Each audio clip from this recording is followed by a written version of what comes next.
Hello friends, स्वागत करता हूं आपके अपने YouTube channel smart art classes Bihar में। फाइनली गैस हम ज्योग्राफी का मोस्ट इम्पोर्टेंट क्वेश्चन लेकर आ गए हैं, जिसमें 20 क्वेश्चन कवर करने वाले हैं, जो कि गिना चुना प्रश्न है, जो कि आपके बिहार बोर्ड एग्जाम 2024 के लिए काफ़ी महत्वपूर्ण होने वाला है। सो वीडियो को ध्यानपूर्वक देखिएगा एंड अपने दोस्तों में शेयर कीजिएगा। एंड वीडियो को चैनल पहली बार देख रहे हैं तो चैनल को सब्सक्राइब करके जरूर रखिएगा, ताकि ऐसे ही वीडियो आप तक पहुंचता रहे। चलिए एक मोटिवेशनल क्विज के साथ वीडियो को स्टार्ट करते हैं। सो वीडियो को ध्यानपूर्वक आप लोग देखते रहिएगा।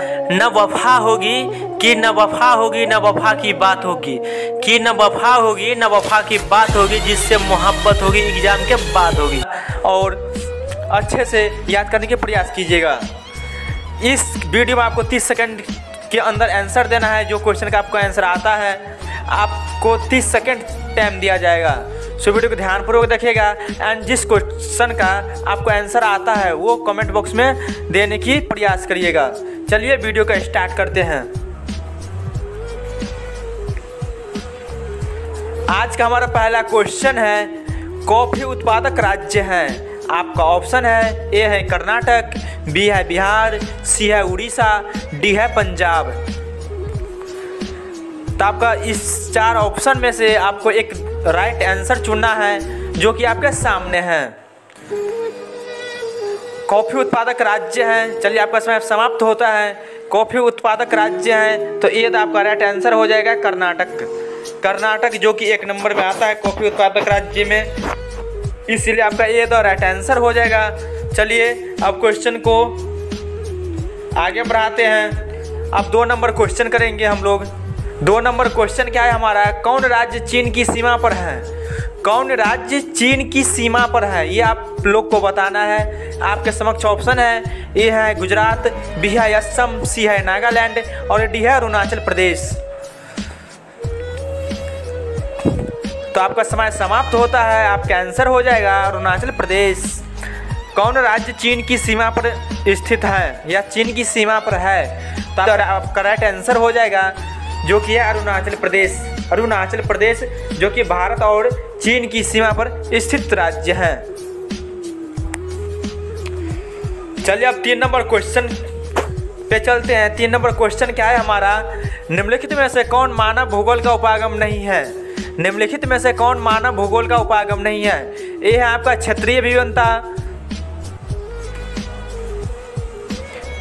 ए है आपका क्षेत्रीय विभिन्नता, बी है स्थानिक संगठन, सी है मात्रात्मक क्रांति और डी है अन्वेषण और वर्णन। निम्नलिखित में से कौन मानव भूगोल का उपागम नहीं है? तो आपका सीधा राइट आंसर हो जाएगा, यानी कि मात्रात्मक क्रांति नहीं है, सीधा आपका राइट आंसर हो जाएगा। ये भी है आपका मानव भूगोल का उपागम, स्थानिक संगठन भी है, अन्वेषण और वर्णन ये भी है, लेकिन मात्रात्मक क्रांति नहीं है, इसीलिए आपका सीधा राइट आंसर हो जाएगा। चलिए अब 4 नंबर क्वेश्चन पे चलते हैं। 4 नंबर क्वेश्चन क्या है हमारा, भारत में वायु परिवहन की शुरुआत कब हुई थी? भारत में वायु परिवहन की शुरुआत कब हुई थी?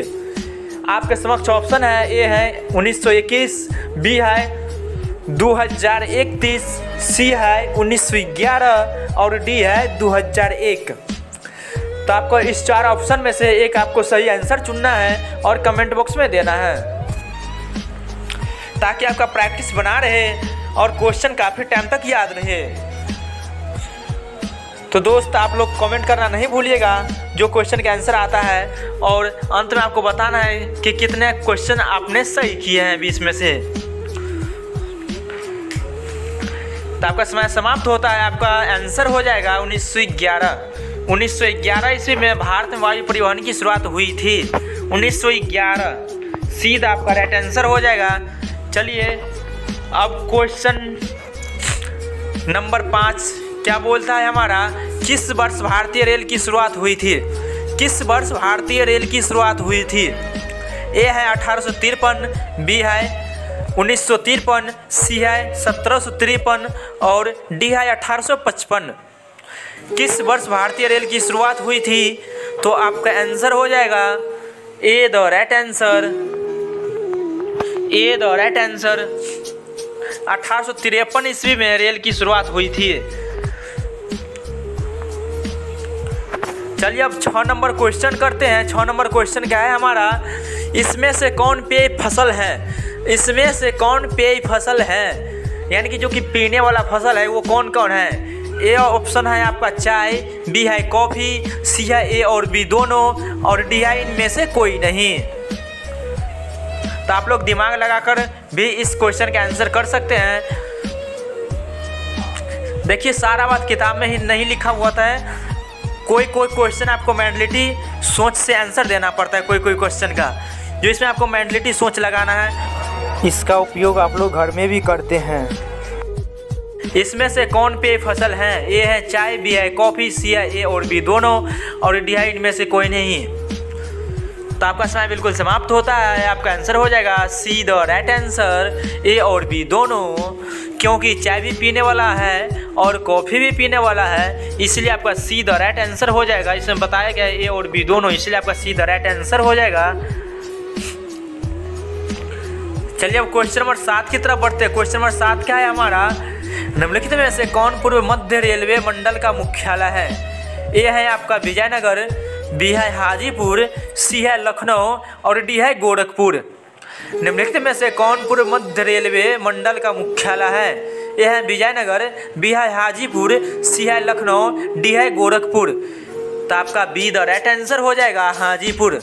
हाजीपुर जो कि पूर्व मध्य रेलवे मंडल का मुख्यालय है, इसीलिए आपका be the right answer, be the right answer यानी कि हाजीपुर। चलिए अब क्वेश्चन नंबर 8 की तरफ बढ़ते। क्वेश्चन नंबर 8 क्या है, निम्नलिखित राज्यों में से किसमें विजयनगर लौह इस्पात केंद्र अवस्थित है? निम्नलिखित राज्यों में से किसमें विजयनगर लौह इस्पात केंद्र अवस्थित है? ए है आंध्र प्रदेश, बी है तमिलनाडु, सी है छत्तीसगढ़ और डी है कर्नाटक। निम्नलिखित राज्यों में से किसमें विजयनगर लौह इस्पात केंद्र अवस्थित है? ए है आपका ऑप्शन आंध्र प्रदेश, बी है तमिलनाडु, सी है छत्तीसगढ़ और डी है कर्नाटक। तो आपका आंसर हो जाएगा कर्नाटक, डी द आपका राइट आंसर हो जाएगा। कर्नाटक में स्थित है लौह इस्पात केंद्र। विजयनगर लौह इस्पात केंद्र कहाँ स्थित है? तो कर्नाटक में स्थित है। चलिए अब 9 नंबर क्वेश्चन करते हैं। 9 नंबर क्वेश्चन क्या है हमारा, बोकारो इस्पात केंद्र किस राज्य में अवस्थित है? बोकारो इस्पात केंद्र किस राज्य में अवस्थित है? ए है छत्तीसगढ़, बी है झारखंड, सी है मध्य प्रदेश और डी है इनमें से कोई नहीं। तो आपका राइट आंसर चुनना है जो कि आपके सामने क्वेश्चन है। तो इसका आंसर क्या हो जाएगा, बोकारो इस्पात केंद्र किस राज्य में अवस्थित है? तो बोकारो इस्पात केंद्र झारखंड में अवस्थित है। बोकारो इस्पात केंद्र झारखंड में अवस्थित है, बी द आपका राइट आंसर हो जाएगा। चलिए अब 10 नंबर क्वेश्चन पे चलते हैं। 10 नंबर क्वेश्चन क्या है हमारा, झरिया कोयला क्षेत्र किस राज्य में स्थित है? झरिया कोयला क्षेत्र किस राज्य में स्थित है? ए है उड़ीसा, बी है झारखंड और सी है मध्य प्रदेश, डी है इनमें से कोई नहीं। झरिया कोयला क्षेत्र किस राज्य में स्थित है? ए है उड़ीसा, बी है झारखंड, सी है मध्य प्रदेश, डी है इनमें से कोई नहीं। तो झरिया कोयला क्षेत्र आपका झारखंड में स्थित है, जो कि आपका बी द राइट आंसर हो जाएगा। बस वीडियो को ध्यानपूर्वक देखना है और 3 से 4 बार वॉच करना है ताकि क्वेश्चन आपको याद हो जाए।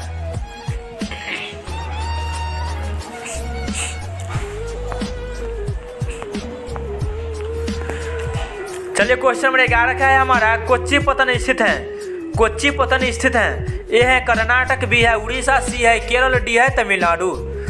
कोच्चि पत्तन स्थित है, जो आपके बताना है कोच्चि पत्तन कहाँ स्थित है। ए है कर्नाटक, बी है उड़ीसा, सी है केरल, डी है तमिलनाडु। तो कोच्चि पत्तन स्थित है आपका केरल में, सीधा आपका राइट आंसर हो जाएगा। चलिए 12 नंबर क्वेश्चन करते हैं। 12 नंबर क्वेश्चन क्या है हमारा, हल्दिया पोताश्रय है। हल्दिया पोताश्रय क्या है?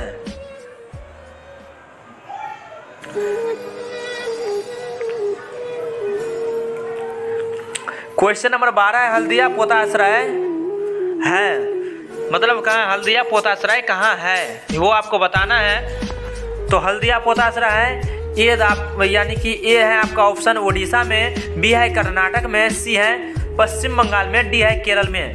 हल्दिया पोताश्रय कहाँ है?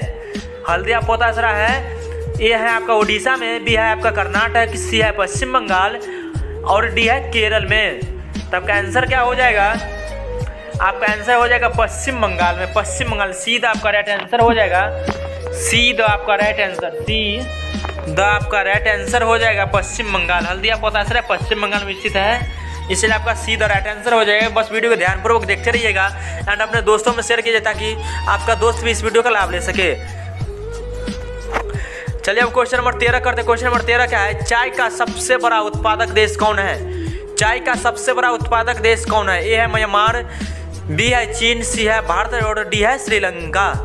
चाय का सबसे बड़ा उत्पादक देश कौन है? ए है म्यांमार, सी है चीन, बी है चीन और सी है भारत और डी है श्रीलंका। तो आपका बी द राइट आंसर हो जाएगा चीन, जो कि सबसे बड़ा उत्पादक देश कहलाता है। बी द आपका राइट आंसर हो जाएगा।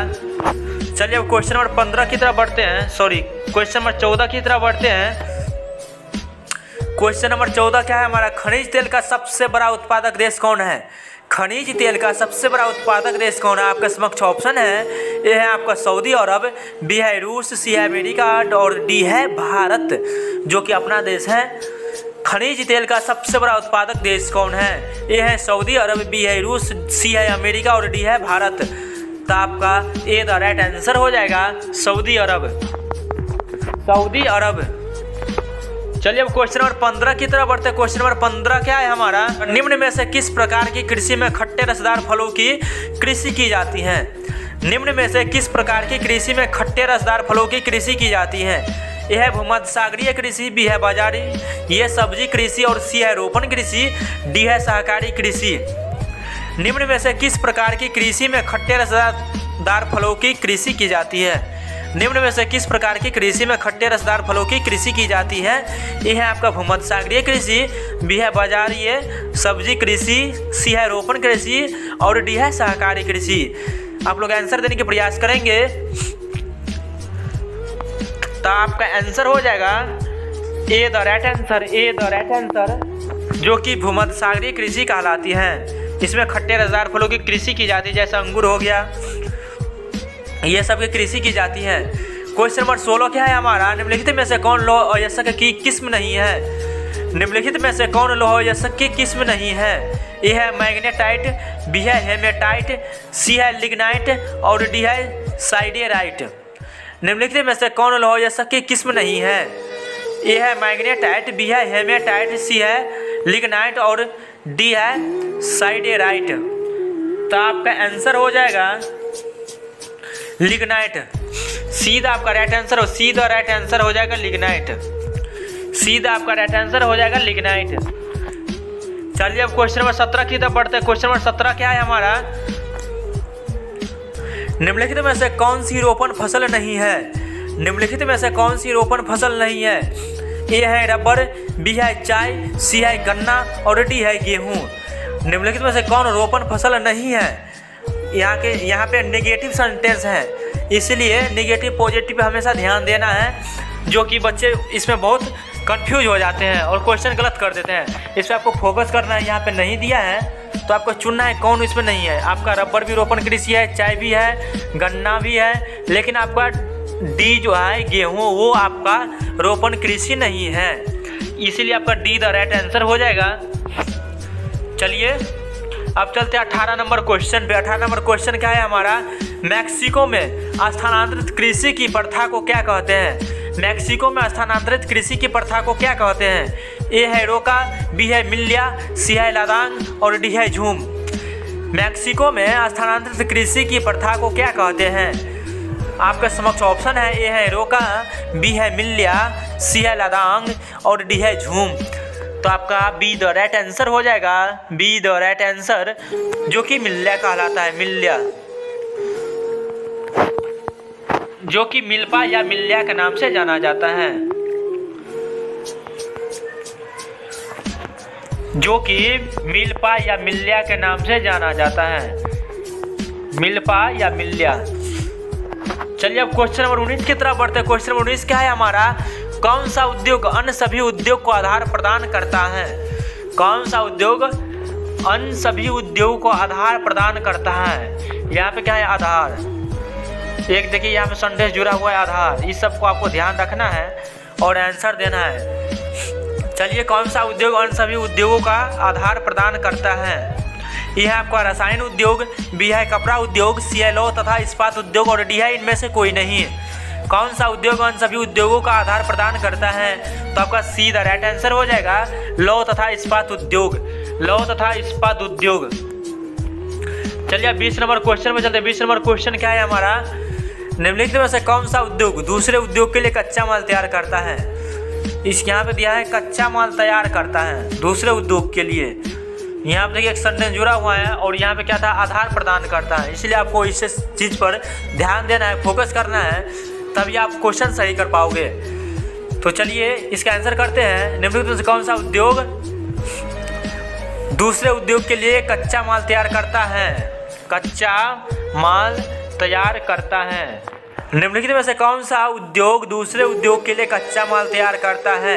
ए है आधारभूत उद्योग, बी है कुटीर उद्योग, सी है स्वच्छंद उद्योग और डी है लघु उद्योग। तो आपका ए द राइट आंसर हो जाएगा आधारभूत उद्योग, आधारभूत उद्योग। अब आप लोगों को बताना है कि आपने 20 क्वेश्चन में से कितने क्वेश्चन कर पाए, यानी कि कितने क्वेश्चन आपको पहले से आता था। ये कमेंट जरूर करिएगा। अगर नहीं भी आता है तो वीडियो में बने रहिएगा और अभी बहुत वीडियो आने वाला है, इसलिए चैनल को सब्सक्राइब करके जरूर रखिएगा ताकि ऐसे ही वीडियो आप तक पहुंचता रहे और बिहार बोर्ड एग्जाम 2024 में काफ़ी अच्छा मार्क्स आए। सो वीडियो को ध्यानपूर्वक देखिएगा, किसी भी वीडियो को देखिएगा तो। चलिए एक बार ईमानदारी से कमेंट करके जरूर बताइएगा आप लोग कि आप लोगों ने कितना क्वेश्चन सही किया है। चलिए, और बाकी वीडियो कैसा लगा वो तो आपको बताना ही है कमेंट में। चलिए अब मिलते हैं अगले वीडियो में, तब तक के लिए जय हिंद जय भारत।